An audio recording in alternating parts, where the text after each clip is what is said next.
आप सभी को नमस्कार और आशा भरी नारी में आपका फिर से स्वागत है दर्शकों।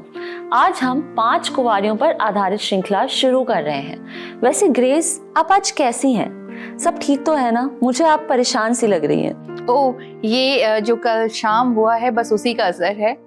क्या आपकी बेटी आपकी बहन के परिवार के साथ दिल्ली गई थी? थोड़ा सा अंदाज लगाओ नतानिया कि ऐसा क्यों हो सकता है। ये मत कहिए कि उन्होंने फ्लाइट मिस कर दी। इससे भी बुरा, उनकी फ्लाइट कैंसिल हो गई। ओहो, ये तो अविश्वसनीय है। क्या उन्हें इसकी सूचना नहीं मिली? इस डिजिटल वर्ल्ड में उनको इस बात का पता ही नहीं चला? नहीं नतानिया, हुआ ये कि जिसने उनकी फ्लाइट टिकट बुक करी थी वो अपनी ईमेल आईडी डालना भूल गए थे, तो उन्हें इन्फॉर्मेशन नहीं मिली। ओह, तो इसलिए उन्हें अपडेट नहीं मिली होगी। ये तो वाकई परेशान करने वाली बात है। वैसे शादी का रिसेप्शन कब है? इसी वीकेंड है ना? हाँ, शनिवार को, और इसीलिए उनको 5 घंटे बाद वाली फ्लाइट पकड़नी पड़ी।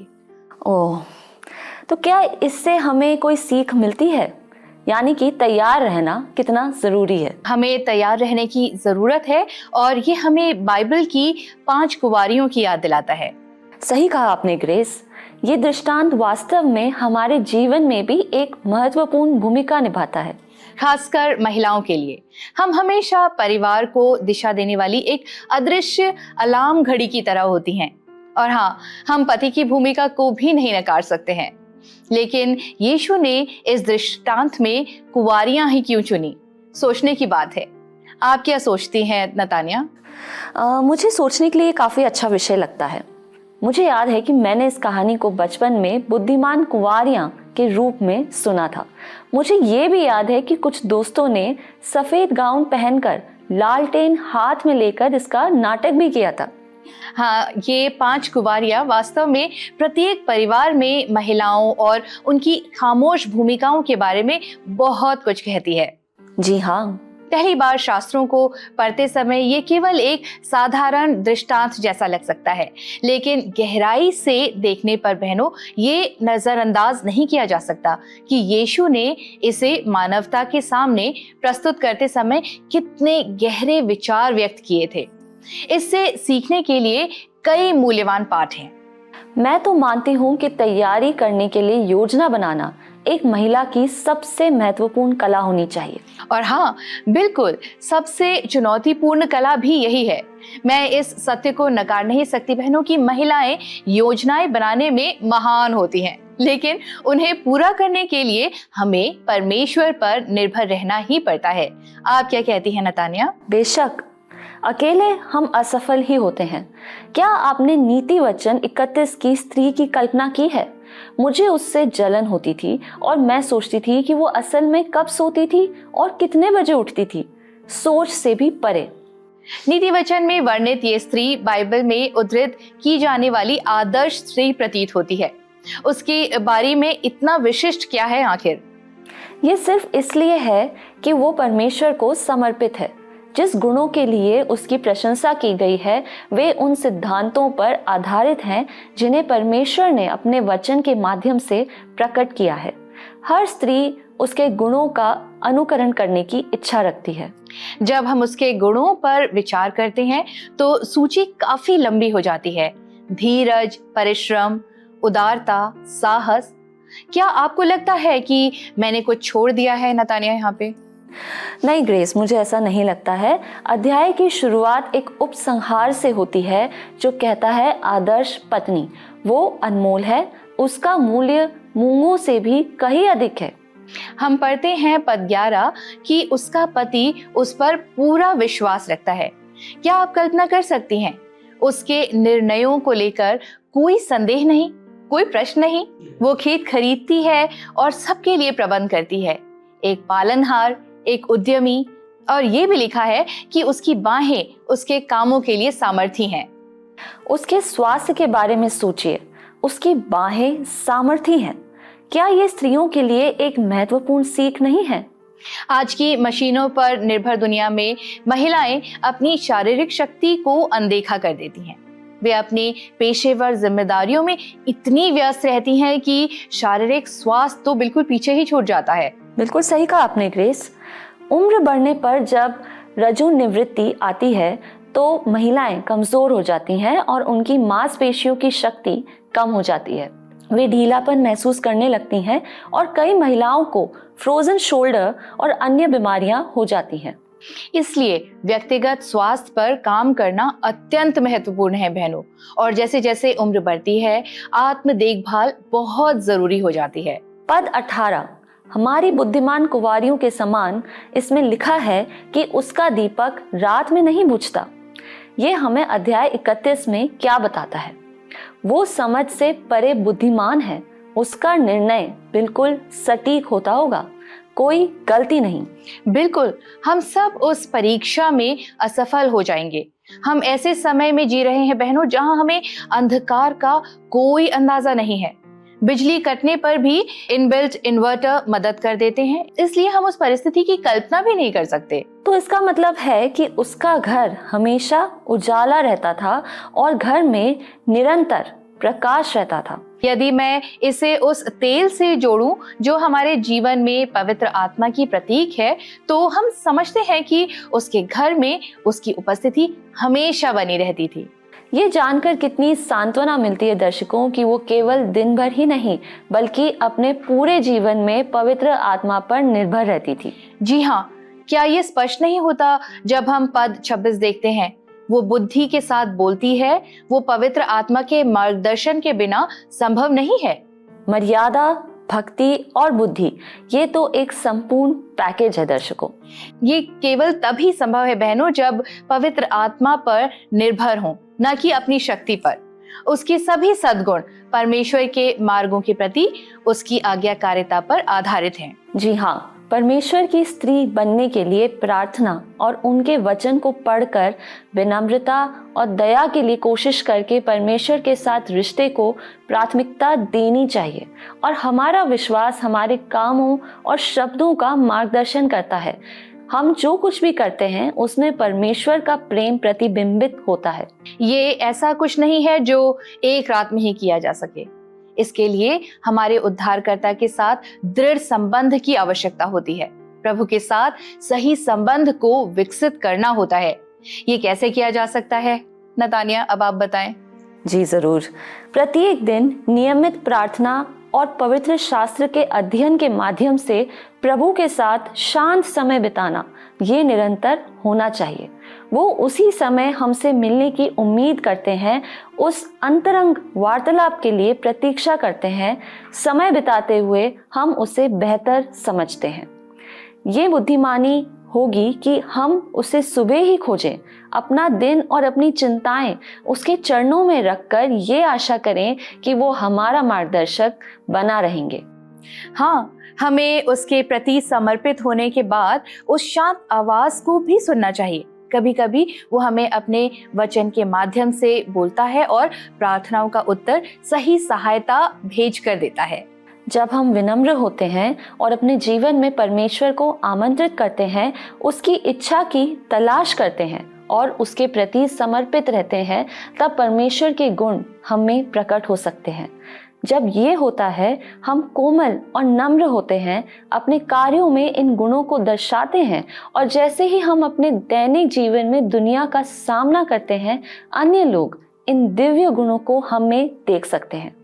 विनम्रता के साथ दया आती है और उसके बाद करुणा आती है। और यदि आप अपने जीवन में एक स्वर्गीय गुण को प्रवेश करने दें, तो बाकी स्वर्ग के द्वार खोलने जैसा है।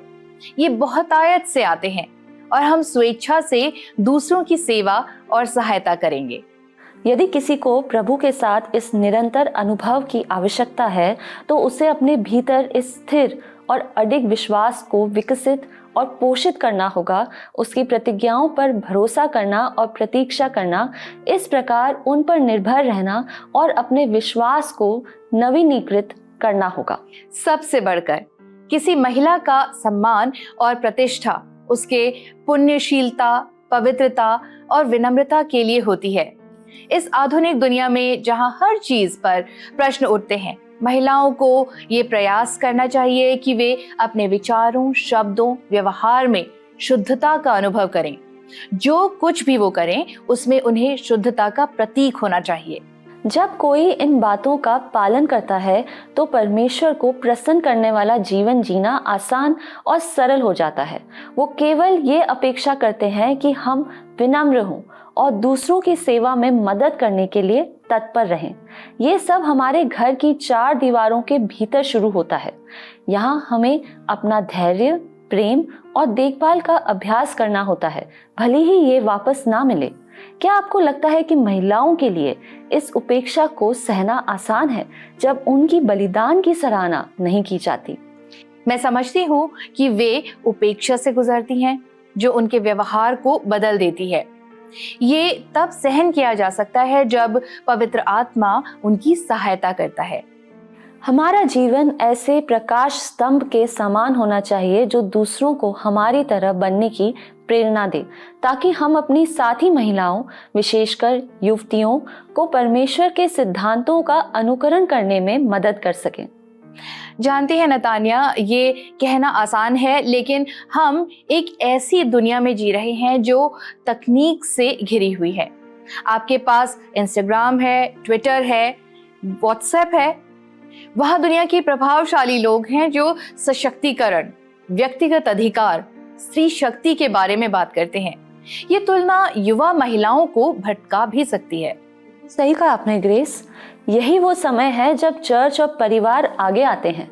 चर्च के आत्मिक मार्गदर्शक और वरिष्ठ सदस्यों को युवाओं को सही दिशा में मार्गदर्शन करने की आवश्यकता है। चर्च के पास भी बहुत कुछ करने को है। हाँ, मैं सहमत हूँ, हम युवाओं और उनके आध्यात्मिक जीवन के लिए जिम्मेदार भी हैं। उन्हें ये सिखाना है कि वे दुनिया के प्रभाव, संदेशों और दृश्य सामग्री के प्रति सजग रहें और उन्हें ना कहना सीखें। ये एक बड़ी चुनौती सा लगता है। शुरू में ना कहना हार जैसा लग सकता है, फिर वे अपनी प्राथमिकताओं, नींव और पसंदों को समझती हैं, जो उनके जीवन में उसके वचन के अनुरूप हो जाता है। वे प्रभु से बुद्धि प्राप्त करना शुरू करती हैं और जीवन के विकल्पों में सही और गलत को पहचानने में सक्षम हो जाती हैं। इस पूरे प्रक्रिया के दौरान महिला अपनी कीमत को समझने लगती है और जानती है कि ये केवल परमेश्वर की संतान होने से आती है, ना कि शिक्षा या किसी अन्य कारक से। मैं निश्चित हूँ कि जब महिलाएं हर दिन परमेश्वर की उपस्थिति में समय बिताती हैं, तो वे उसमें सच्ची खुशी और शांति पा सकती हैं। ये आंतरिक शांति और स्थिरता तब आती है बहनों, जब हम परमेश्वर के प्रेम को दूसरों के साथ बांटते हैं, और जहाँ ना तो घृणा होती है, ना क्रोध होता है, सिर्फ प्रेम ही होता है। जी हाँ, मैं आपसे बिल्कुल सहमत हूँ ग्रेस। और क्षमा भी बहुत सहजता से आ जाती है। हम बिना किसी संदेह या बैर के इसे दूसरों तक पहुंचा सकते हैं। जब हम पिता की कृपा का अनुभव करते हैं, तभी हम इसे दूसरों के साथ बांट सकते हैं। महिलाओं को अपनी रोजमर्रा की जिंदगी में बहुत सारी चुनौतियों का सामना करना पड़ता है, जिन्हें वे बहुत कम मदद से संभाल लेती हैं। बिल्कुल सही नतान्या, परमेश्वर ही महिलाओं को वो शक्ति देता है जिसकी उन्हें आवश्यकता होती है। परिवार और करियर दोनों का भार अपने बल पर उठाना मानवीय रूप से असंभव है, लेकिन वही हर महिला की मदद करता है ताकि वो इन दोनों के बीच संतुलन बना सके। क्या आपने कभी ऐसा महसूस किया है कि सब कुछ बहुत भारी सा लग रहा हो? फिर आप ऐसी परिस्थितियों को कैसे संभालती हैं ग्रेस? बिल्कुल नतान्या, मैं कई बार बिल्कुल टूट जाती हूँ, बिखर जाती हूँ, और ऐसा तब होता है जब मैं अपने ही सामर्थ्य और क्षमता से जीवन को संभालने की कोशिश कर रही होती हूँ। मैं बुरी तरह से असफल हो जाती हूँ और फिर अपने उद्धारकर्ता के सामने समर्पण करके उस पर भरोसा करती हूँ कि वही मुझे आगे ले चले। और फिर आपको कैसा महसूस होता है? क्या आपको बहुत शांति महसूस नहीं होती? हाँ, मेरे सीने से एक बोझ जो होता है ना, वो हल्का हो जाता है। और ठीक वैसे ही जैसे मत्ती 11:28-29 में लिखा है, हे सब परिश्रम करने वालों और बोझ से दबे लोगों, मेरे पास आओ, मैं तुम्हें विश्राम दूंगा। मैं इस वचन को दोहराते हुए चुपचाप प्रार्थना करती हूँ। ये बहुत ही प्रभावशाली है।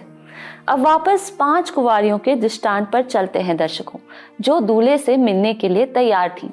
आपको क्या लगता है, उन्होंने खुद को कैसे तैयार किया होगा?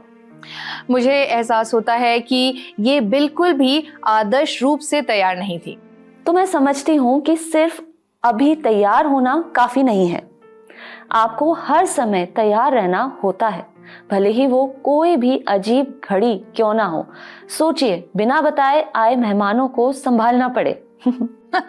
मैं मानती हूँ जब लोग हमें अचानक चौंका देते हैं तो हम झुंझलाहट दिखाने लग जाते हैं।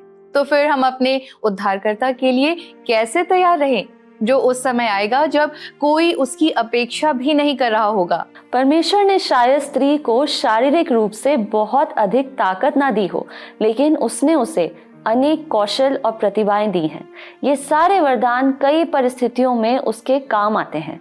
वो विभिन्न भूमिकाएं निभाने और अनेक जिम्मेदारियों को संभालने में दक्ष होती है। मैंने देखा है कि अधिकांश महिलाएं शारीरिक रूप से भी मजबूत होती हैं और पुरुषों के साथ कंधे से कंधा मिलाकर काम करती हैं। उस दृष्टांत को ध्यान में रखते हुए क्या उन कुंवारियों को कोई अंदाजा था कि उनका दूल्हा कब आएगा? वे इतनी उत्सुक होंगी कि प्रतीक्षा कठिन नहीं लगी होगी, पर हमें भूलना नहीं चाहिए कि 10 में से सिर्फ 5 तैयार थीं। मेरा मानना है कि बाकी 5 का शायद रुचि ही कम हो गई होगी। आप क्या सोचती हैं ग्रेस? मैं तुमसे बिल्कुल सहमत हूँ नतानिया। उन्होंने संभवतः अपनी आशाओं पर समझौता कर लिया होगा और अपना विश्वास खो दिया होगा। और निश्चित रूप से हम जानते हैं कि वे अचानक आए घटनाक्रम से चौंक गई होंगी और निराश भी होंगी। क्या किसी ने कभी सोचा है कि उनकी भावनाएं कैसी रही होंगी? जब उनमें से आधी दूल्हे से मिलने की खुशी में झूम रही थी, तो बाकी निश्चित ही हताश और उदास रही होंगी। वे दुल्हन के घर से उसके लौटने का इंतजार कर रही थी और उत्सव में शामिल होने की आशा से प्रतीक्षा कर रही थी। बहुत से लोग मानते हैं कि ये दृष्टांत उस रैप्चर के समान है जिसकी हम प्रतीक्षा करते हैं। बिल्कुल सही कहा आपने ग्रेस। ये तेल वही पवित्र आत्मा है जिसके बारे में हम बात कर रहे थे। केवल नया जन्म पाने का अनुभव होने पर ही कोई व्यक्ति पवित्र आत्मा की अगुवाई और उसकी उपस्थिति का अनुभव कर सकता है। तो ये स्पष्ट है कि 5 बुद्धिमान कुंवारियां पवित्र आत्मा के द्वारा निर्देशित थीं और उनके पास दूल्हा यानी कि मसीह से मिलने के लिए तेल पहले से ही तैयार था। तो जब उन्हें ये घोषणा सुनाई दी कि दूल्हा आ रहे हैं, तो बाकी 5 कुंवारियां भ्रमित हो गईं। उनके विचार बिखरे हुए और उलझन में थे। और हम ये भी पढ़ते हैं कि वे व्याकुल थीं और बाकी 5 बुद्धिमान कुंवारियों से तेल उधार लेना चाहती थी। क्या ये स्पष्ट नहीं है कि वे पूरी तरह भ्रमित थीं और उनका कोई दिशा बोध नहीं था? मुझे यकीन है कि उन्होंने बहुत व्यथित अनुभव किया होगा और सिर झुकाकर घर लौट गई होंगी। मुझे यिर्मयाह अध्याय 8:7 का ये वचन याद आता है जो न्याय की बात करता है और इस प्रकार है, आकाश में लगलग भी अपने नियत समयों को जानता है और पंडुकी, सुपाबेनी और सारस भी अपने आने का समय रखते हैं, परंतु मेरी प्रजा यहोवा का नियम नहीं जानती। इसका मतलब ये हो सकता है कि वे तैयार नहीं थी और उसके मार्ग से आत्मिक रूप से अंधी थी। जब किसी आयोजन के लिए तैयार और व्यवस्थित होने की बात आती है, तो आप खुद को कैसे आंकेंगे? खैर, मैं अपनी पूरी कोशिश करती हूँ कि तैयार और सुसज्जित रहूं, लेकिन कुछ परिस्थितियां ऐसी हो जाती हैं जब मैं अंतिम क्षण में भी तैयारियां करती हूँ। और जब आपने मुझसे ये पूछा तो मैं सोचने लगी हूँ कि क्या मैं इस परीक्षा में पास हो भी पाऊंगी। अब इस तेज रफ्तार दुनिया में हमारे पास सब कुछ तुरंत उपलब्ध होता है, जैसे स्विगी और ब्लिंकिट जैसी एप्स के माध्यम से। तो महिलाएं पारिवारिक जिम्मेदारियों के मामले में भी कैसे तैयार और सुसज्जित रहती हैं? किसी को भी दौड़ का सामना करने के लिए पूरी तरह तैयार होने के लिए वास्तव में क्या चाहिए? कल्पना कीजिए एक खिलाड़ी की जो 100 या 200 मीटर की दौड़ में भाग लेने की तैयारी कर रही है। क्या वो इसे एक रात में हासिल कर सकती है? बिल्कुल नहीं। खिलाड़ी उस पदक को घर ले जाने के लिए सालों और महीनों तक बिना रुके अभ्यास करता है। अगर आपको याद हो, पीटी उषा, जिन्हें गोल्डन गर्ल के नाम से भी जाना जाता है, ने अपने कोच से मिले सभी अभ्यास के बावजूद भी ओलंपिक पद को खो दिया था। आपको क्या लगता है उस समय उन्हें कैसा महसूस हुआ होगा? ओलंपिक का आदर्श वाक्य स्पष्ट रूप से कहता है कि जीतना नहीं बल्कि भाग लेना ही सबसे महत्वपूर्ण है। लेकिन कई देशों में केवल स्वर्ण पदक को ही असली पदक माना जाता है। रजत और कांस्य को सम्मान नहीं मिलता। उनके एथलीटों का भी आदर नहीं किया जाता यदि वे स्वर्ण पदक लेकर वापस ना लौटें। जीत केवल उसी दिन नहीं होती, ये किसी प्रतियोगिता से पहले मेहनत, अभ्यास और समर्पण में बिताए गए वे दिन और वर्ष हैं जो विजय दिलाते हैं। अतः यदि कोई पूछे क्या हम जीवन की दौड़ के लिए और अपने प्रभु से मिलने के लिए तैयार हैं, तो हम क्या कहेंगे? सच कहें तो हम कभी भी उन मानकों तक नहीं पहुंच सकते जो परमेश्वर ने हमें अपने पास आने के लिए तैयार किए हैं। हमारे जीवन के अलग अलग क्षेत्रों में बहुत सारी तैयारी, योजना और अनुशासन की आवश्यकता होती है। ये केवल आत्मिक जीवन तक ही सीमित नहीं है। मैं वास्तव में आपकी बात से सहमत हूँ ग्रेस। हम महिलाओं के सामने इतने संघर्ष होते हैं कि वे हमें आसानी से भंवर की तरह नीचे खींच सकते हैं। शैतान हमारे रोजमर्रा के जीवन में कितने ही जाल बिछा देता है और चुनौतीपूर्ण परिस्थितियों का शिकार होना बहुत आसान हो जाता है। रसोई जैसी साधारण काम भी हमारा पूरा समय ले लेता है। मैं अपने परिवार के स्वाद को खुश करने और तरह तरह के व्यंजन बनाने की कोशिश करती हूँ, और इसी में मेरा परमेश्वर के साथ का जो शांत समय है वो छूट जाता है। बिल्कुल सही कहा आपने। मार्था और मरियम की तरह हमें मरियम के पद चिन्हों पर चलना चाहिए जो यीशु के चरणों में बैठी थी, जैसा कि लूका 10:38 से 42 में लिखा है। हम दैनिक कार्यों में खोकर परमेश्वर से अपना ध्यान नहीं हटा सकते। बहनों, मार्था का इरादा अच्छा रहा होगा, लेकिन उसका ध्यान जो था वो सही दिशा में नहीं था। क्या आपने भी अपना ध्यान खो दिया है? जी हाँ, मैं भी एक इंसान हूँ। हमारी संगति की डिनर बैठकों में मैं खाना और लोगों की सेवा करने पर अधिक ध्यान देती हूँ और हमारे बुजुर्गों द्वारा वचन की वास्तविक साझेदारी को मिस कर देती हूँ। बाद में मुझे छोटी छोटी बातों पर ध्यान देने का अपराध बोध होने लगता है। मुझे यीशु की आवाज गूंजती हुई सुनाई देती है, मार्था मार्था, तू बहुत बातों की चिंता करती और घबराती है। इसलिए अपनी आवश्यकताओं को समझने और उन्हें प्राथमिकता देने में परमेश्वर की मार्गदर्शन की जरूरत होती है। अपने बल पर हम बहुत आसानी से ठोकर खा सकते हैं। ये एक बहुत ही अच्छी सीख है।